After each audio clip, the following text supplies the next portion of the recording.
Poker Tonight is brought to you by UB.net. Raise, stack, own. Welcome back to Poker Tonight. I'm Scott Huff alongside Joe Sebok.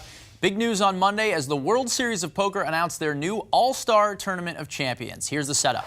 There'll be 5 automatic entries consisting of the 3 previous Tournament of Champions winners, Annie Duke, Mike Sexton, and Mike the Mouth Matiso. Also receiving automatic bids are last year's World Series of Poker and World Series of Poker Europe main event winners Joe Catta and Barry Schulman. From there, 20 slots will be determined by fan voting on WSOP.com. The one catch is in order to be eligible for fan voting, you must have already won a World Series of Poker bracelet. Now, there will be a $1 million free roll prize pool with the top 9 places getting paid and the winner receiving $500,000. Like in years past, there will also be 2 sponsor exemption spots that will be given out.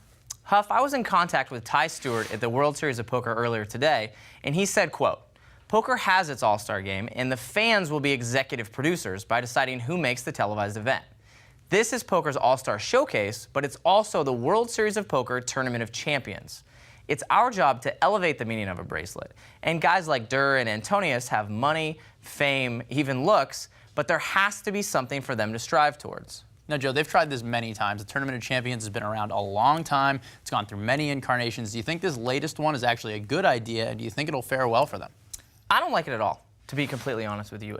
The fact that they're only using bracelet winners doesn't sit well with me. You like Gavin Smith? Nope, not going to see him in this one. You like Andy Block? Nope, no chance in this one unless they get the player exemptions. So for me, it just doesn't work. There's too many all-stars, quote unquote, to use Ty's language. You take a look at the NBA, you look at the NFL. The players don't have to win Super Bowls and NBA championships in order to be in the All-Star game and the Pro Bowl.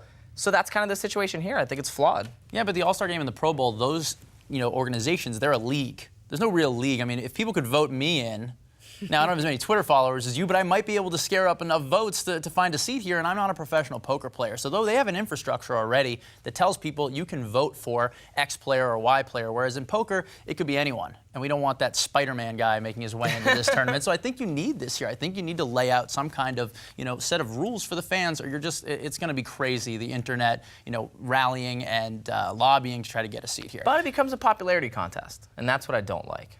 Well, I mean, but that's what an all-star game is. So for the fan voting portion of it, though, who do you think are absolute mortal locks here to get votes that are previous bracelet winners? I think all of the obvious players are going to make it in. Phil Ivey, the Daniel Negreanu's, Doyle. These are people that there's no possible way that they're not going to make it into something like this. The public loves them, and they have the credentials to back it up. So for them, it's a win-win, obviously. Right, and who do you think are people who are likely going to be given, exemptions here? Who do you think the sponsor exemptions. Right, yeah. Who do you think is going to end up being picked by the World Series? I look at my list. It's hard to not pay attention to a guy like Gus Hansen. Obviously doesn't have a bracelet, but has been there. He dominated the WPT. A guy like Patrick Antonius is another guy who's crushed, online. He's made a WPT final table.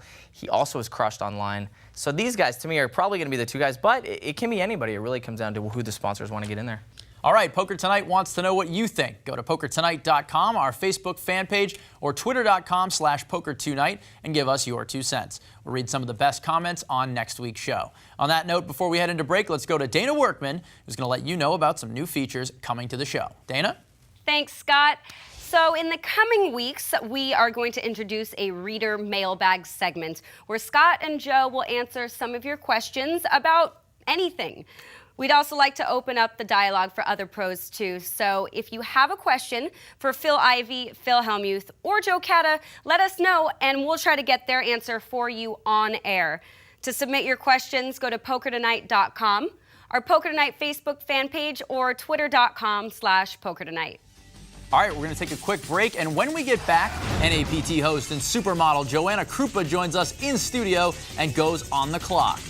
Poker's biggest tournament, the World Series main event, is just around the corner, and UB.net wants to send 5 of our Poker Tonight viewers there to compete for a shot at poker immortality. To get in on the action, simply go to UB.net and sign up for a new account with the Poker Tonight referral code. You'll then receive an entry to one of our satellite tournaments for a chance to play in the main event final qualifier on June 6th. Finish in the top 5 of the final qualifier, and you'll be on your way to Vegas with UB.net picking up the tab. While there, you'll get access to all the UB.net parties and a personal training session with either Phil Hellmuth or Annie Duke. So head over to Poker2Nite.com now for all the details, and hopefully I'll be seeing you at the main event this summer.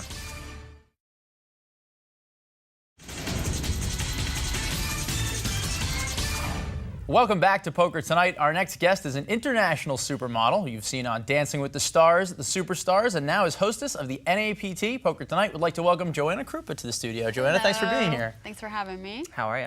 Good. Now, we actually have a shot of you playing in the 2006 World Series of Poker, and we're going to take a look. We have professional poker player Josh Aryeh actually checking you out, so we're going to take a look at that real quick. Now, was that your first experience playing poker at the World Series, Joanna? It was my first time ever playing like in a live poker tournament. Wow. I've played a little bit online, but nothing. Yeah, I was basically thrown into the situation because I was a spokesperson for a company back then, and yeah, it was nerve-wracking. What are your responsibilities exactly with the NAPT? Are you doing play-by-play? Are you kind of sideline hostessing? What are you doing exactly? More commentary behind the scenes and also playing in all these different charity tournaments. So for me, the biggest thing is that I get to, play for my charities, or if it's a specific charity. I do so much when it comes to giving back because I've been so successful and, in what I do, and it just makes me feel good being able to do something that you can have fun in, playing poker with some of other celebrities or poker players, and just have a fun time and win some money for the charity. I don't want to put you on blast here, but I heard there was a small beef with the Hilton sisters or with Paris. No. They'll haunt me forever. So what was the beef with Paris? And then if you would, who do you think would be better in a 2-on-2 poker match, you and your sister or the Hilton sisters? Well, do the Hiltons know how to even count? Or like, Wow. So I don't know, that might be an issue. I'm going to throw the first...